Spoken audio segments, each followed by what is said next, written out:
Сайн байцгаана бурхны хүү Баярбаатар байна. Энэ мөнх цэлмгийн носон буу мөнх цэлмгийн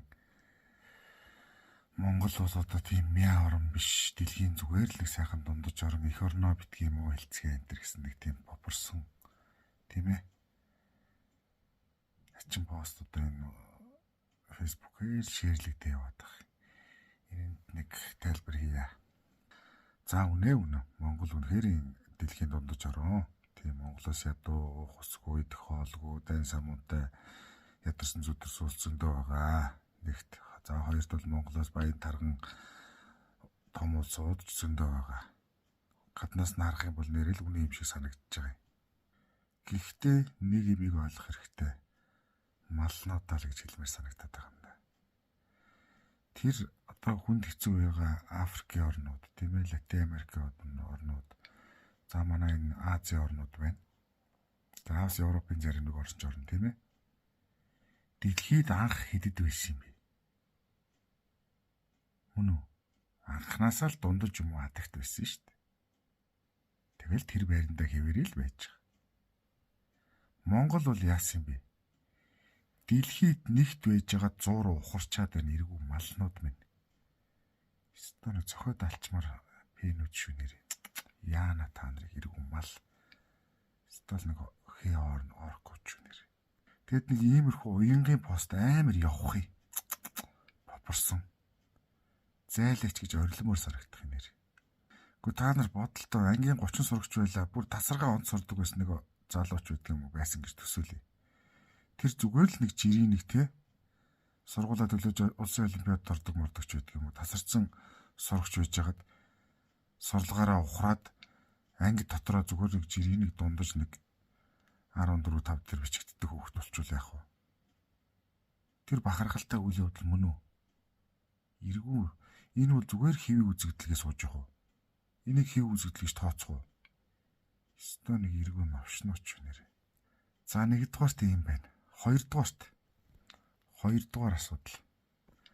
За бидний тэр зүрдэд байгаа Монголоос ядуу задуу хэцүү орнууд зөндөө байна гэдэг байгаа.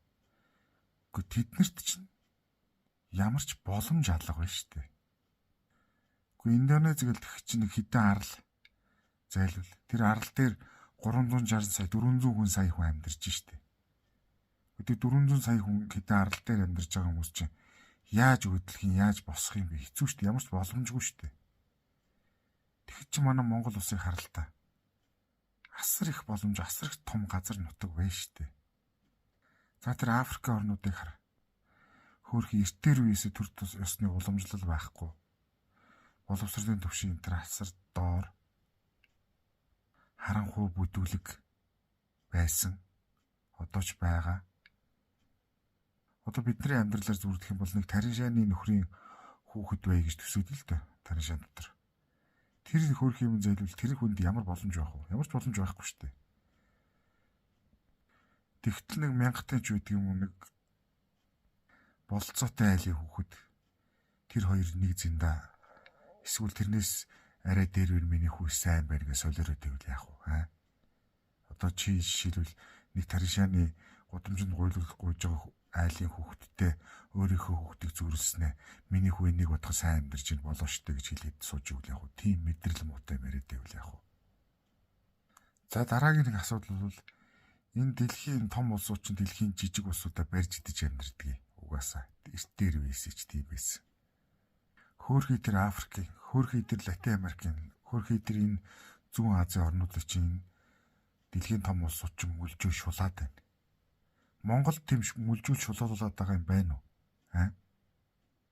Тэгэж дайман самуун гаргуулад байгаа, бослого тэмцэл өрнүүлээд байгаа, хооронд нь хаглаад байгаа, зэвсэг тарааж агаад хооронд нь байлдуулаад байгаа. Тийм юм Монголд байна уу? Яас ийсний чинь Африктэй, Латин Америктэй, зүүн Азтай Монголыг зөөрлөд байгаа юм бэ? Монголчин заяа далай шиг их боломжн дээр тусал шиг амьдарч байгаа арчаагүй новшнууд байна шүү дээ.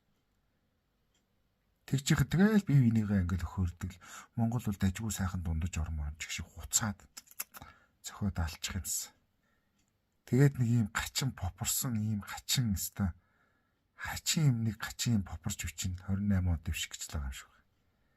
Нөгөөтгий ингээл нийгэм даяараа ширлээл. Алга ташаал. Нэг заяагүй. Гэхдээ та нар тэгээ бодтоо. Одоо танаас өмнө нэг 3,000 малчин байсан гэж бодъё. Тэр сүрээд нэг 30 хонтой 40 ямаатай үлдсэн гэж төсөөлөе л дөө. Тэгснэ тэр доороо яж байгаа хөрхий зөөлөл нэг ядарсан зүдэрсэн нэг туслах малчин юм хийжсэн аригч нөхөр байсан гэж төсөөлөе л дөө зөөлөл. Тэр 10 малтай.